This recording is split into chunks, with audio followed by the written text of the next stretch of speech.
the difference, which is pretty awesome almost all the time, even if it's just relief to get it out from where the sun doesn't shine. Now, today that's the only place we're going to do, but you can do it all the way down to just above the knee and do more for that inner area. Now we're going to go up the center of the spine. We're going to go up from the sacrum. We're going to keep going until we get to between the shoulder blades. We're going to do a little bit of chest opening there to lengthen all that line from pubic bone to ear through the body. And then we'll finish with the ball at the base of the skull. So when we start, make sure that you have a runway in front of you so that you have room. We're going to start on the floor in front of the ball. The ball is just going to come behind.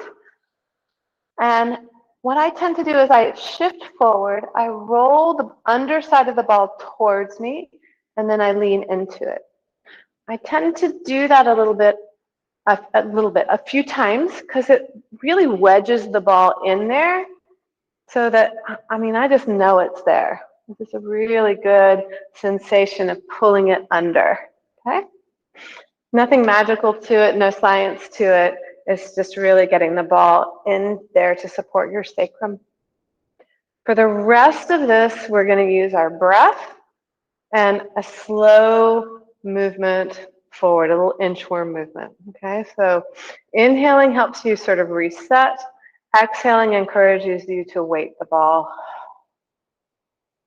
Inhaling gives you a sense of resetting, adjusting the feet if you need to.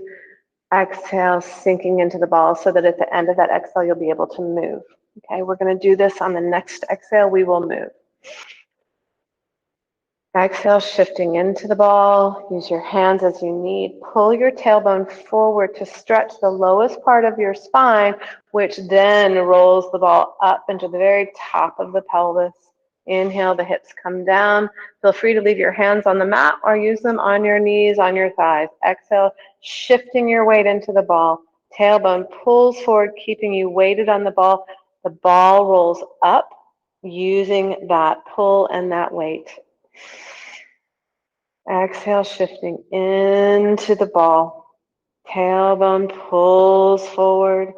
You're creating space in your trunk, in your pelvis away from your lumbar spine. Exhale, shifting into the ball. Tailbone pulls forward towards the feet. Ball rolls up into the lower rib cage. Inhale, the hips return to the ground.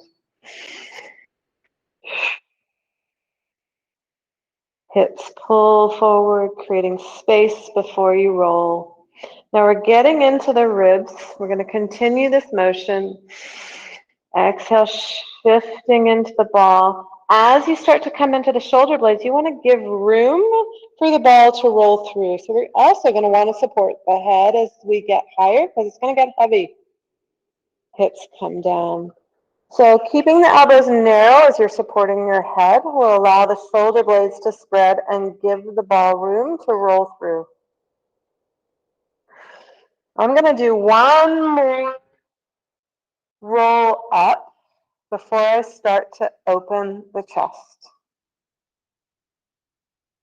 So I'm going to stay in this one area. I can move a little bit, but I'm going to just keep my elbows narrow, but think about that length from my pubic bone through my belly button to the tip of my sternum, through my sternum, all the way, of all things, behind my head, through my ears. So I'm thinking about the length. I just got a nice big pop. That was awesome. I'm going to keep that length. I'm going to let my elbows just slightly widen to feel the width, to feel the opening of the chest, perhaps. Then I'm going to draw the elbows narrow again. I might feel how the shoulder blades are playing with the ball. I'm going to pull my head back up to the ceiling and away from the ball to look towards my knees. On my next exhale, I'm going to press into the ball, pull my hips forward just a little bit, bring my hips down and go back again. So I said I wasn't going to move and I kind of lied.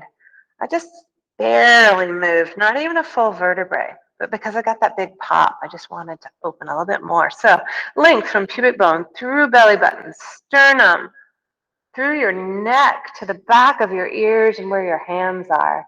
Find that stretch. You do not need to have your head touch the ground, but if it does, that's fine.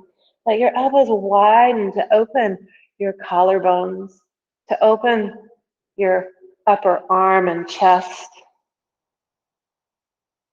And then pull the elbows narrow again. Pull the head back, up, and around. Stretching the back of the neck perhaps. Heavy into the ball, hips pull forward a little bit. We'll roll a little bit higher, still in the trunk. This is the last one we'll do. Stretching long and back, finding the length through the front of the body to the back of the head, the back of the body to the back of the head, over the head and the eyebrows, crazy. And then let the elbows widen to feel stretch across the front of the chest, out of the armpits, and even from the shoulder blades. And then pull those elbows narrow again. Pull on the head away from the ball, towards the wall behind you, the ceiling above you. And then we'll exhale, press into the ball, lift the hips, roll the ball up into the neck. Bring the hips down. We're going to inchworm our way, adventuring as high up into the skull as possible. Let this be about what works for you. The ball, you want it to go as high in the skull as you can without it falling out the back. That might mean you need to nest it with your hand. You want the ball to draw your head away from your chest. You want the ball to help you find a sense of the chin coming towards the throat instead of the chin being shoved into your chest. And leave the ball there for a few breaths, trying to weight your skull back into the ball. You can use a palm on your forehead.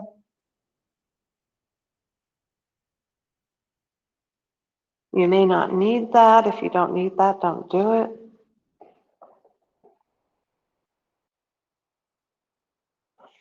Give that scalp fascia time to soften and lengthen, or soften and disperse. We'll take about 2 more breaths here.